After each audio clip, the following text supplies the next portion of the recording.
Have you ever walked into a room and instantly started scanning everyone's face? Not because you're curious, but because you're trying to feel the emotional temperature of the room. Who looks tense? Who looks upset? Who might explode if something goes wrong?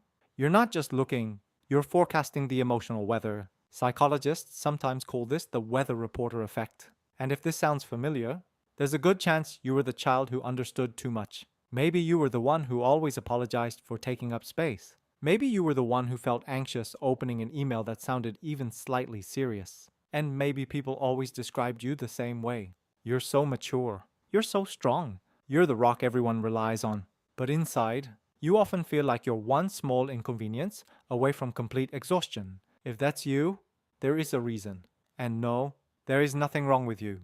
Many people grow up believing that their early maturity was a gift. An old soul, naturally responsible, emotionally strong, but psychology sees it a little differently.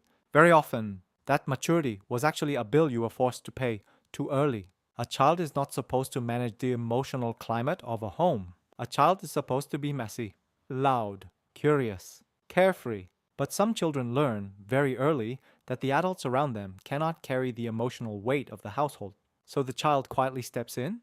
This phenomenon has a name in psychology. It's called parentification. Parentification is a role reversal. Instead of the parent supporting the child begins supporting the parent emotionally, practically, sometimes even psychologically. And when this happens, the child develops a very unusual psychological profile. From the outside, they appear incredibly competent, but inside, their emotional world becomes deeply fragmented. Parentification usually appears in two forms. 1. Instrumental parentification. This happens when a child is given adult responsibilities far too early. Maybe you were 12 years old, but already cooking dinner for your siblings, handling household tasks, trying to manage financial stress in the family. Maybe a parent was struggling with illness, addiction, depression, or overwhelming financial pressure. And suddenly, you became the reliable one. People probably praised you for being responsible, but the hidden cost was this. Your energy was diverted away from childhood, away from curiosity, away from play. Your mind was focused on survival logistics. 2. Emotional parentification. This is the quieter and often more damaging version. Here, the child becomes the emotional support system for the parent. You might have been the one listening to adult problems, marital conflicts, financial fears, emotional breakdowns. You became the confidant, the mediator, sometimes even the therapist, and slowly, you learned something dangerous. Your value came from how well you could stabilize someone else's emotions. Over time, your own emotional needs became invisible. Psychologists sometimes describe this as identity erasure, because your inner world became occupied by the emotional needs of others. Were you often called the easy child or the good kid? Psychology has a different word for that behavior.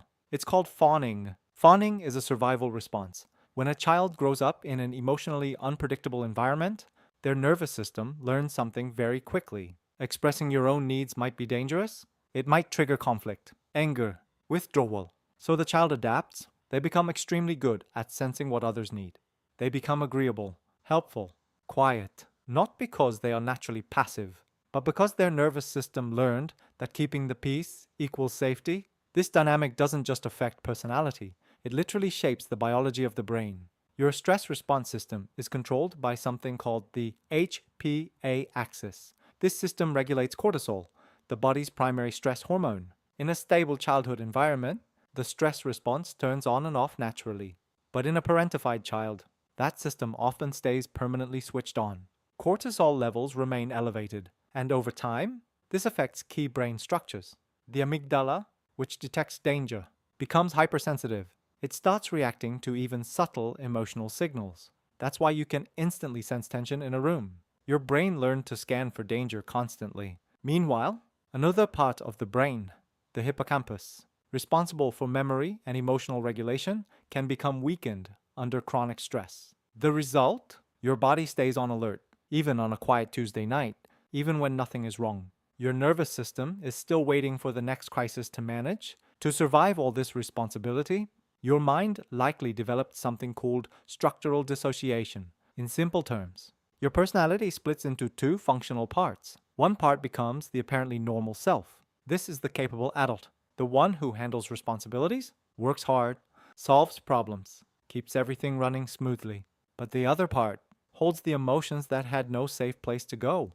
The grief, the anger, the exhaustion, the childhood that never got to happen. Most of the time, that part stays hidden, but it can suddenly appear during moments of stress or intimacy, maybe through sudden tears, unexpected rage, or total emotional shutdown. If you grew up this way, you might feel something very strange in adulthood.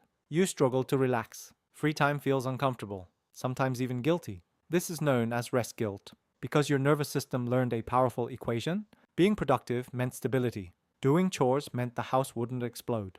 Being useful meant you were safe. So when nothing needs fixing, your body becomes uneasy because stillness once meant something was about to go wrong. Here is the moment many people find both painful and relieving. Your maturity was not a gift. It was not evidence that you were an old soul. Most of the time, a mature child is simply a child who had no other option. You didn't grow up fast. You are forced to grow up early. You traded your playful self for a mask of competence. And that's why today, being taken care of can feel strange, even suspicious, because your body never learned that it was safe.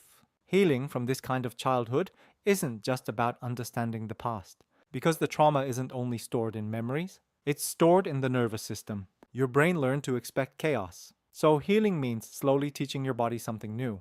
That stillness is safe. That rest is allowed. That you are not responsible for everyone else. Small practices can help retrain the nervous system. Slow breathing with long exhalations activates the vagus nerve, which shifts the body into a calm state. Setting small boundaries, like saying no to a minor request, helps rebuild your sense of personal space. And when guilt appears during rest, remind yourself gently, this feeling belongs to the past. It is not an instruction. It is just an echo. You are not broken. You are not weak. You were simply a very intelligent child in a home that demanded too much from you. You did what you had to do to survive. And that survival strategy turned you into someone incredibly capable. But healing means something different. It means learning that you no longer have to be the one who saves everyone. It means allowing yourself to sometimes be the small one, to need help, to take up space, to rest. You have carried the weight of responsibility for 20, maybe 30 years. But the truth is, that weight was never yours to carry. You are allowed to put it down now. So maybe the real question isn't, why am I like this? Maybe the real question is something much quieter. If you were never meant to carry the emotional weight of the entire room, what might your life look like? If you finally let yourself be just a person in it,